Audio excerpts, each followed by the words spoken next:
बात करते हैं नव दुर्गा के 8वें स्वरूप की, जिनकी पूजा 8वें दिन की जाएगी।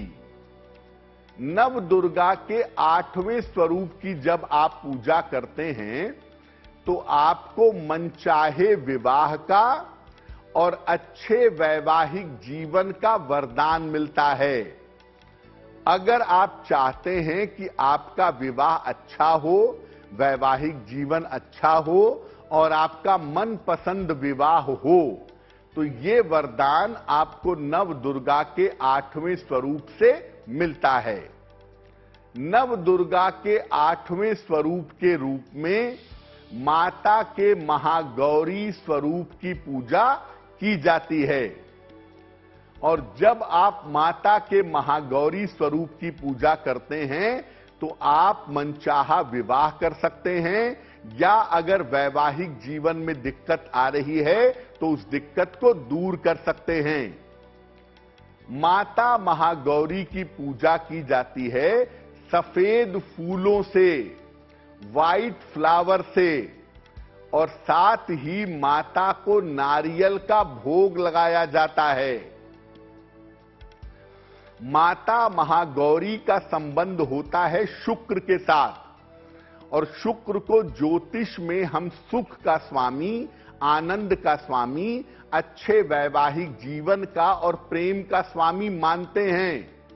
तो जब आप नवदुर्गा के 8वें स्वरूप की पूजा करते हैं, आपका शुक्र लगातार बेहतर होता चला जाता है।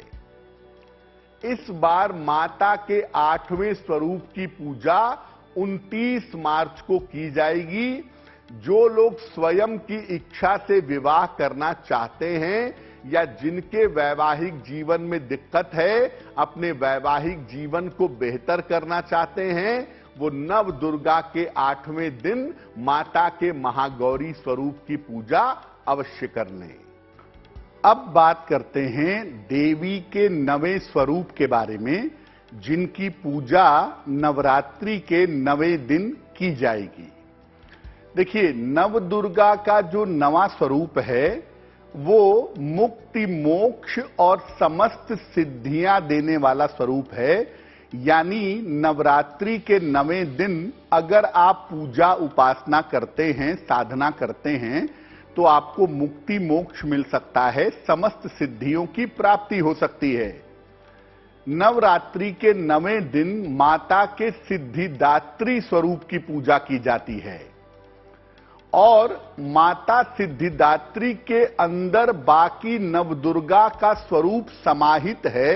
इसलिए अगर आप नवरात्रि के बाकी दिन पूजा नहीं कर पाए, साधना नहीं कर पाए, और नवरात्रि के अंतिम दिन यानी 9वें दिन अगर आप माता सिद्धिदात्री की पूजा करते हैं तो संपूर्ण नवरात्रि का शुभ फल आपको प्राप्त होता है। ऐसा माना जाता है कि यक्ष, गंधर्व, किन्नर, नाग, असुर, देवी देवता सभी मिलकर के माता सिद्धिदात्री से शक्तियां मांगते हैं और शक्तियों की प्राप्ति करते हैं।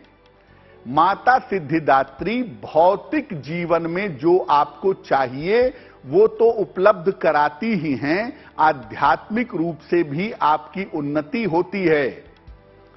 यम यम चिंतयते कामम तम तम प्राप्नोति निश्चितम। जो आप मन में कामना करते हैं, रीजनेबल कामनाएं, वो माता की पूजा से पूरी होती हैं। नव दुर्गा के 9वें दिन, नवरात्रि के 9वें दिन जब आप माता सिद्धिदात्री की पूजा करेंगे तो विभिन्न रंग के फूलों से करेंगे, अलग अलग रंग के फूलों से, मल्टी कलर के फूलों से, लाल, पीला, सफेद, गुलाबी, तमाम रंग के फूलों से उनकी पूजा करें। और साथ ही माता को काले तिल का भोग भी लगाएं, और काले तिल का भोग लगाने के बाद इसे प्रसाद रूप में ग्रहण करें, आपके लिए शुभ होगा। और इस बार माता के 9वें स्वरूप की पूजा 30 मार्च को होगी। 30 मार्च को नवरात्रि का समापन होगा और 30 मार्च को ही माता के सिद्धिदात्री स्वरूप की पूजा की जाएगी।